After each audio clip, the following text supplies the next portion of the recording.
Jemaat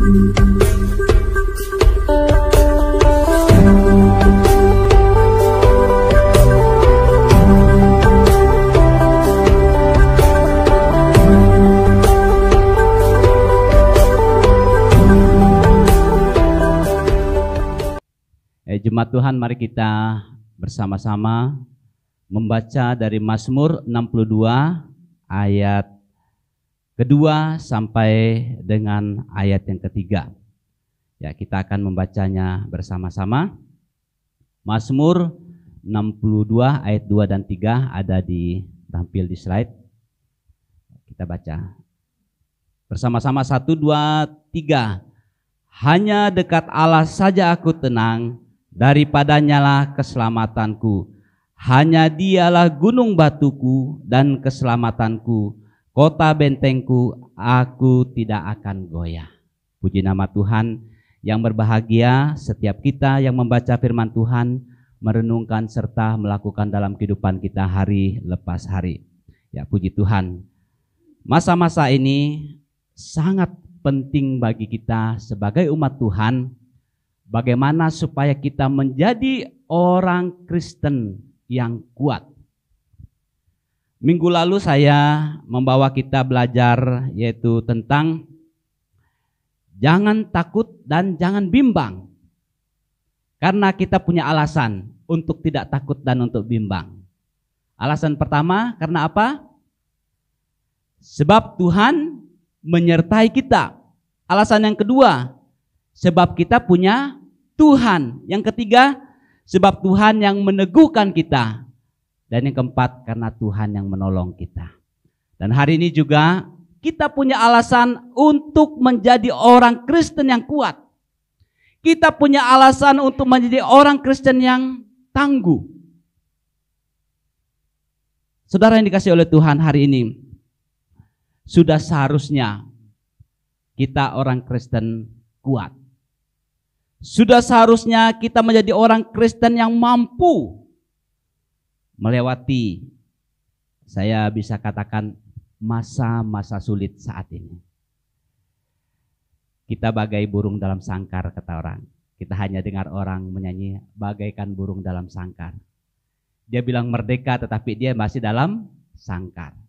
Ya, kita katakan kita merdeka, tetapi kondisi dan situasi yang membuat kita tidak merdeka. Bukan berarti kita takut, berarti supaya kita menjaga diri kita dan juga menjaga orang lain. Oleh karena itu, saudara yang dikasihi oleh Tuhan, karena kita sebagai orang Kristen punya identitas Kristen, seharusnya kita menjadi kuat. Kita menjadi hebat seperti pujian tadi katakan. Sebab kita punya Allah yang hebat. Allah yang bagaimana? Pemazmur mengatakan Allah pencipta langit dan bumi. Allah penguasa alam semesta ini. Nah, karena dia yang berkuasa atas alam semesta ini, seharusnya tidak ada yang kita takuti dalam hidup kita. Menjadi perenungan kita. Kalau kita menjadi orang Kristen yang takut, artinya perlu diragukan kepada siapa kita menyembah, kepada siapa kita percaya. Karena kita percaya kepada Allah yang hebat, penguasa langit dan bumi. Nah, oleh karena itu, saudara yang dikasihi oleh Tuhan, apa alasannya kita untuk supaya kita kuat di dalam Tuhan? Kita baca yang saya garis bawahi. 1, 2, 3. Hanya dialah gunung batuku. Ini adalah alasan mengapa kita harus kuat, karena dikatakan hanya dialah gunung batuku. Kalau saya katakan hanya dia, berarti itu menunjukkan bahwa tidak ada pilihan lain. Kalau saya katakan hanya dia, artinya yang lain itu disingkirkan. Mungkin ingat waktu kita masih muda. Mungkin kita banyak punya pilihan. Saya hanya jatuh cinta kepada ini. Artinya tidak ada, kalau bisa 2 mungkin digandeng semua kan. Rame-rame. Tapi kalau ada yang punya pemikiran lain ya bisa 2, 3 dan hanya 3, 4, 5 ya itu urusan lain. Tapi kalau kita kan hanya Yesus. Hanya Dia. Artinya tidak ada pilihan lain. Hanya Dia gunung batuku. Ini harus kita camkan, tanamkan dalam hidup kita. Kalau kita katakan hanya Dia gunung batuku, maka tidak ada alasan untuk kita terus berpegang teguh kepada Dia yang adalah gunung batu. Tidak ada pilihan lain. Agar kita benar-benar menjadi orang Kristen yang kuat, jadikanlah Yesus sebagai gunung batu kita. Bukan hanya gunung batu, pemazmur mengatakan batu karang. Batu penjuru yang sangat kuat, yang kokoh. Kalau kita berbicara tentang gunung batu, Alkitab menjelaskan bahwa gunung batu itu ya memang gunung batu. Yang kedua, gunung batu itu menggambarkan suatu kekuatan yang tidak bisa tergoyahkan. Gunung batu itu menggambarkan suatu kekuatan yang tidak bisa dilawan. Sehingga pemazmur mengatakan hanya Dialah gunung batuku. Artinya hanya di Tuhan itulah kekuatanku, hanya Tuhan itulah bentengku. Tapi saudara yang dikasihi oleh Tuhan, dalam kondisi yang dialami, tadi saya katakan bahwa hanya Engkau ada di hatiku, tapi yang lain juga dilihat sana hanya Engkau. Biarkan hanya Engkau. Istilah anak muda dulu, dia setia, tapi setiap tikungan ada lah. Tapi di sini saudara yang dikasihi oleh Tuhan, kalau kita katakan hanya Dia gunung batuku, artinya kita hanya berharap kepada Tuhan dan tidak ada alternatif lain. Tadi saya katakan karena kita sudah mulai bimbang dan ragu, akhirnya kita sudah mulai lirik sana dan lirik sini. Benar enggak ya Tuhan itu kekuatanku? Kalau benar Tuhan itu kekuatanku, kenapa saya lemah? Lalu kita mencari sesuatu hal yang mendukung kekuatan kita. Kalau kita melihat ini gambar gunung, kira-kira kekuatan apa yang bisa menembus gunung, menabrak gunung batu? Tidak ada. Artinya begitu kokohnya gunung batu, dan juga di ibarat pemazmur mengatakan Tuhan itu bagaikan gunung batu yang begitu kokoh, tak tergoyahkan dan begitu kuat. Itulah yang dipercaya oleh pemazmur. Sehingga untuk menggambarkan kekuatan Allah itu, untuk menggambarkan kekokohan Allah itu, dia mengatakan hanya Dia gunung batuku. Mampukah kita berkata bahwa hanya Yesus gunung batuku? Ada amin? Kalau kita mengatakan hanya Yesus gunung batuku, saat kita sudah mulai bimbang, jangan lagi cari kekuatan alternatif, kata orang. Ada istilah orang itu datang kepada orang pintar. Siapa sebenarnya yang pintar? Kadang-kadang orang yang sudah sekolahnya tinggi, ingin kedudukan yang lebih tinggi lagi, ingin mempunyai satu jabatan yang tinggi lagi, sehingga dia pergi kepada katanya orang pintar. Orang pintar itu tidak sekolah. Dia hanya keahliannya membakar kemenyan. Lalu kita pikirkan, yang pintar siapa ya? Yang komat kamit kah? Atau yang punya logika yang sudah sekolah? Karena kita sudah mulai bimbang dalam hidup kita, karena pendirian kita sudah tidak tetap, karena kita sudah menduakan sesuatu, akhirnya kita sudah mulai goyang. Tetapi hari ini pemazmur mengatakan kepada kita, hanya Yesus pencipta langit dan bumi, yang punya alam semesta itu adalah kekuatan kita. Ada amin? Tidak usah lagi kita ragu, tidak ada kita khawatir. Prediksi orang tentang keadaan saat ini bisa membuat kita harus berhikmat dan berhati-hati. Bukan berarti kita harus takut, tetapi disitulah kita menggunakan hikmat kita untuk melangkah. Kalau orang katakan pakai masker, pakai. Bukan karena kita takut gitu ya. Saudara yang dikasihi oleh Tuhan, ini adalah hikmat yang Tuhan berikan kepada kita. Kalau kita katakan hanya Dia gunung batuku, maka tepatlah akhir kalimat dikatakan 1, 2, 3. Aku tidak akan goyah. Puji Tuhan. Kalau Tuhan itu kekuatan kita, kita tidak akan goyah. Tapi kalau kita akan berdiri sendiri, kita pasti goyah.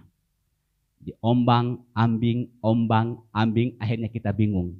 Saya tadi hadap sebelah mana ya, kiri atau kanan? Karena sudah diombang ambing kita bingung. Tapi kalau kita melihat Tuhan yang pencipta langit dan bumi, yang adalah kekuatan kita ini, yang adalah gunung batu kita, maka pemazmur mengatakan, aku tidak akan goyah. Kenapa dia tidak goyah? Karena hanya Yesus, hanya Tuhan itu adalah kekuatannya. Kalau kita mengandalkan manusia, tentu kita akan ragu-ragu.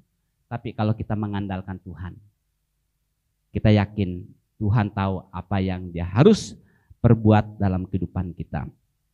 Dikatakan Yesus menjadi tempat perlindungan dan kubu pertahananku, kota bentengku dan penyelamatanku, dan dalam Dia kita pasti nyaman. Ada amin? Ini adalah kekuatan kita. Ada alasan untuk kita mengapa kita harus kuat, karena Yesus itu gunung batuku. Dan yang kedua, apa alasannya mengapa kita harus kuat? Kalimat yang saya garis bawahi 1, 2, 3. Keselamatanku. Di sini dikatakan hanya Dialah keselamatanku. Hanya Tuhan itu adalah keselamatan kita. Artinya ada satu jaminan dalam kehidupan kita. Kita akan rasa aman, kita tidak akan goyah karena kita punya Allah yang pasti. Keselamatan itu sudah pasti di dalam kehidupan kita, di dalam Yesus Kristus. Artinya saudara yang dikasihi oleh Tuhan, saat kita percaya kepada Tuhan Yesus sebagai Tuhan dan Juru Selamat kita, ada jaminan dalam hidup kita. Kalau kita sudah pasti selamat, ada jaminan karena kita sudah percaya kepada Tuhan Yesus. Apalagi yang harus kita ragukan dalam hidup kita. Kondisi, situasi, keadaan bisa membuat kita mengoyakkan segala keberadaan kita. Hal-hal yang ada di sekitar kita. Tapi satu hal yang pasti, jiwa kita pasti selamat. Pemazmur kadang-kadang dia tidak sadari akan dirinya. Sehingga dia katakan, aku cemburu kepada orang-orang yang tidak mengenal Tuhan. Mereka sehat, gemuk, dan kuat. Apa saja yang mereka perbuat selalu berhasil. Tapi saya yang selalu berdoa, selalu melayani Tuhan, membasuh tangan tanda tak bersalah. Tetapi kok saya yang kena tulahnya? Dia bandingkan kepada orang-orang yang ada di sekitarnya masalah, kondisi ekonomi dan lain sebagainya, kesehatan. Tetapi dari akhir perjalanan hidupnya dia tahu bahwa itu adalah berkat yang Tuhan izinkan kita alami. Yang sangat penting adalah keselamatan jiwa. Sehingga dia mengatakan hanya dekat Allah saja aku tenang karena daripadanya lah keselamatanku. Artinya apalah gunanya kita memiliki seluruh dunia ini, tetapi jiwa kita binasa. Kondisi, situasi, keadaan fisik bisa membuat menggerogoti kehidupan kita. Tapi satu hal yang pasti, keselamatan itu menjadi milik kita orang yang percaya. Kita selalu mendengar cerita pengalaman daripada Ayub dalam mengiringi akan Tuhan. Begitu dahsyat dan hebatnya kondisi yang ia alami. Sehingga firman Tuhan berkata dalam Ayub 1 ayat 12 mengatakan, maka firman Tuhan kepada iblis, nah segala yang ia punya ada dalam kekuasaanmu. Itu dalam kekuasaan iblis. Hanya janganlah engkau mengulurkan tanganmu terhadap dirinya. Artinya saudara yang dikasihi oleh Tuhan, apa yang ada di sekitar kita bisa saja diambil oleh iblis. Tetapi keselamatan jiwa itu hanya di dalam Tuhan. Ini adalah yang menjadi kekuatan kita. Ini adalah yang menjadi dorongan bagi kita supaya kita tidak ragu-ragu dalam hidup kita.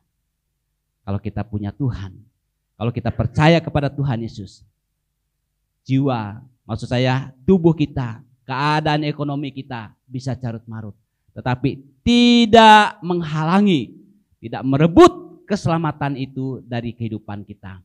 Asalkan kita sungguh-sungguh percaya dan kita katakan hanya dialah keselamatanku.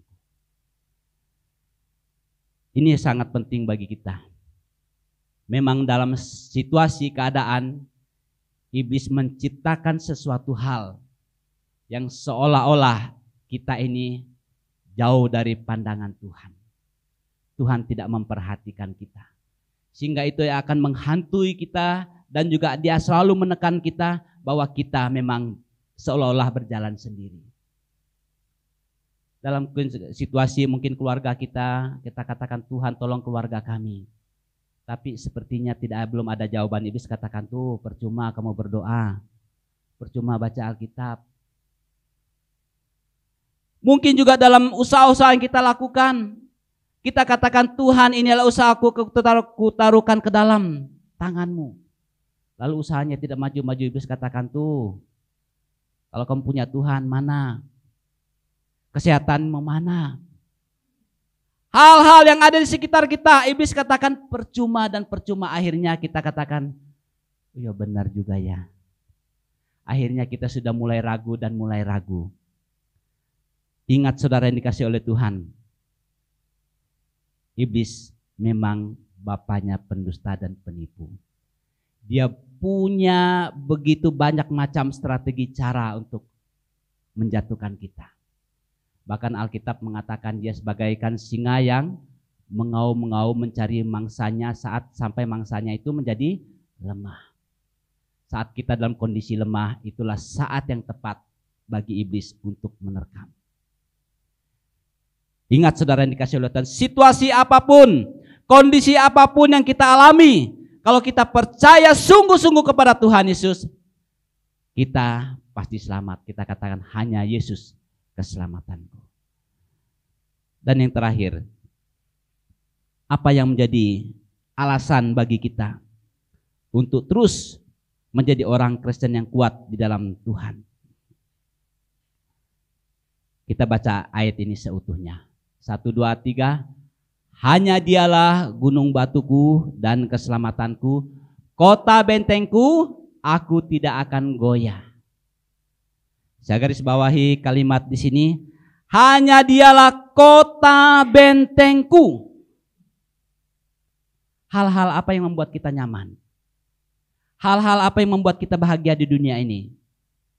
Bisa karena kita punya pekerjaan, penghasilan yang baik, keluarga yang mendukung, dan juga kita bisa hidup tentram dan nyaman. Itu adalah kerinduan kita. Tetapi saudara dikasih oleh Tuhan, hal yang sangat kekal itu adalah apabila kita percaya sungguh kepada Tuhan. Sehingga pemazmur mengatakan hanya dekat Allah saja aku tenang. Karena dia adalah kota benteng kita yang membentengi kita, sehingga kita itu merasa aman, tentram, dan musuh tidak bisa menyerang. Seperti klaster tadi, kalau musuh masuk dia harus berhadapan dengan penjaga pintu. Sapam, dia akan tanya mau ketemu siapa, rumahnya di mana. Kalau tidak lengkap alamatnya, tinggalin KTP, diantar kepada tujuannya. Benar enggak, kenal enggak sama tamu ini? Saya bisa membayangkan demikian. Memang benar, pada waktu iblis mau mencoba daripada Ayub, dia harus permisi dulu.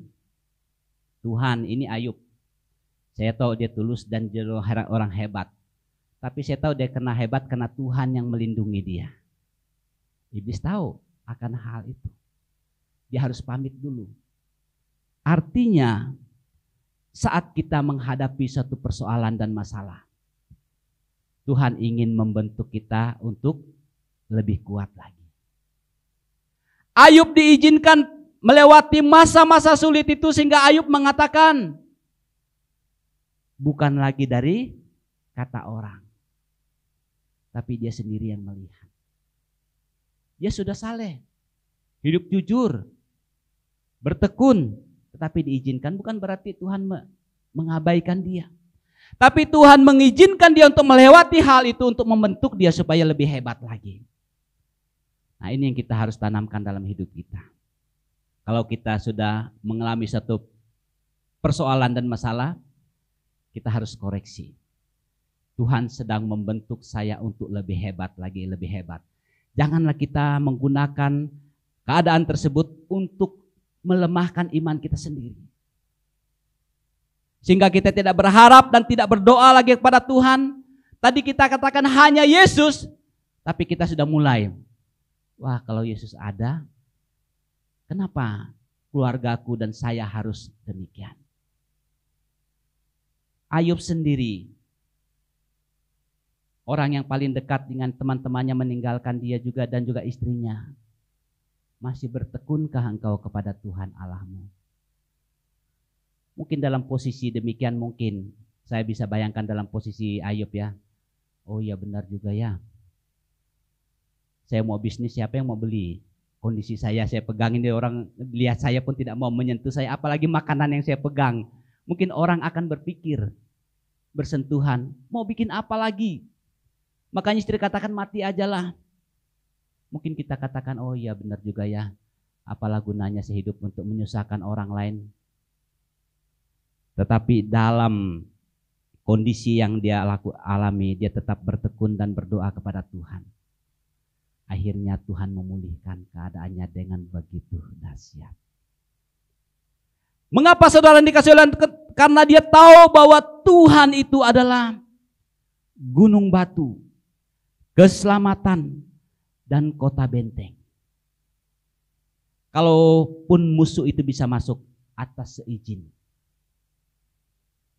diizinkan untuk membentuk kita supaya kita lebih kuat lagi di dalam Tuhan. Firman Tuhan pada hari ini akan menguatkan, meneguhkan kita. Makanya firman Tuhan pada hari ini mengingatkan kepada kita bahwa dalam situasi sulit, kondisi sulit seperti ini, keluarga kita harus solid. Kalau tidak solid, maka bisa meledak sesuatu. Sudah tidak ada pemasukan, tidak ada makanan, suami sudah mulai ngomong, istri sudah mulai ini, akhirnya sedikit kata jadi bumerang, jadi persoalan. Dikatakan bahwa hanya dia gunung batuku, keselamatanku, dan kota bentengku. Artinya kalau kita sudah percaya sungguh-sungguh kepada Tuhan, janganlah peristiwa hal-hal yang ada di sekitar kita membuat kita lemah iman. Pandanglah kepada Tuhan. Kalau masalah pekerjaan, Tuhan inilah pekerjaan yang Tuhan berikan. Kalau masalah anak, Tuhan inilah anak yang Tuhan karuniakan kepadaku dan aku tidak mampu. Kalau itu masalah istri, Tuhan inilah istri yang Tuhan berikan kepadaku. Kalau masalah suami, inilah suami yang Tuhan berikan kepadaku. Dan keluarga yang dibentuk oleh Tuhan. Dan yakin dan percaya apabila kita serahkan sepenuhnya ke dalam tangan Tuhan. Tuhan punya cara. Tuhan memampukan kita. Tidak ada yang mustahil bagi Tuhan. Percaya sungguh kepada Tuhan. Hanya dia gunung batuku, keselamatanku, kota bentengku, aku tidak akan goyah selama-lamanya. Ini adalah alasan mengapa kita harus menjadi orang Kristen yang kuat. Karena Yesus itu gunung batu kita, karena Yesus itu penyelamat kita, karena Yesus kota benteng kita, kita tidak akan goyah sampai selama-lamanya. Mari kita tunduk kepala dan berdoa.